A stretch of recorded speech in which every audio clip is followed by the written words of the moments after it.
Nigeria is more than a name. It's more than a flag. But what if I told you that neither was chosen by the people it represents? This is the deeper story of how Nigeria got its name, its flag, and the identity that still shapes the nation today. Every nation is built on symbols. A name that defines it, a flag that unites it. These symbols tell a story of origin, struggle, and belonging.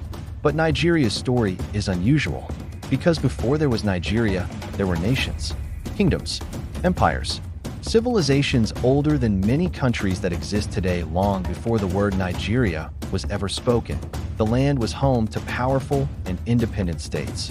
The Benin Kingdom, known for its bronze art and governance. The Oyo Empire, feared for its cavalry and political organization. The Kanem-Bornu Empire, which ruled for over 1,000 years across the Sahel. The Sokoto Caliphate, built on Islamic scholarship and administration. These were not tribes.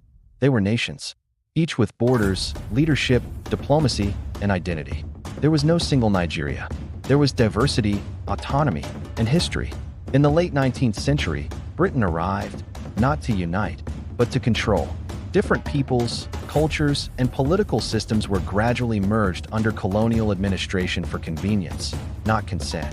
In 1914, the British officially amalgamated the northern and southern protectorates. This was not a cultural decision. It was an economic and administrative one. And now, the newly created territory needed a name. In 1897, Flora Shaw, a British journalist who later became the wife of Lord Lugard, suggested a name inspired by the River Niger. She called it Nigeria. The name was simple, marketable, easy to pronounce, but it was not debated.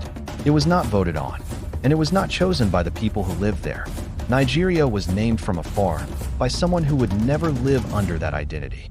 Yet something remarkable happened. Over time, Nigerians made the name their own. A label imposed from the outside slowly transformed into a shared identity. Through struggle, resistance, and eventually independence, the name Nigeria began to mean something deeper than colonial geography. It became a symbol of possibility. As independence approached in the late 1950s, Nigerians faced a crucial question. If the name was inherited, could at least the symbols be chosen? A nationwide competition was announced to design a national flag. Hundreds of designs were submitted. One design stood out. It came from a young Nigerian named Taiwo Akinkunmi. His design was simple: green, white, green.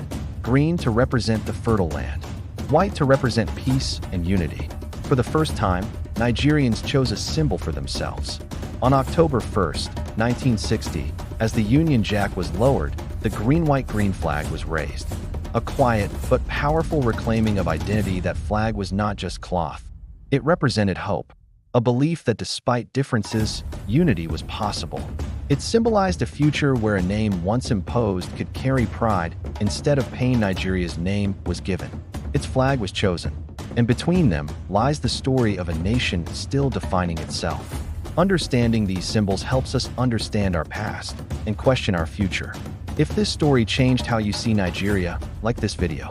Comment on what the green and white mean to you. Subscribe for more deep, untold African histories.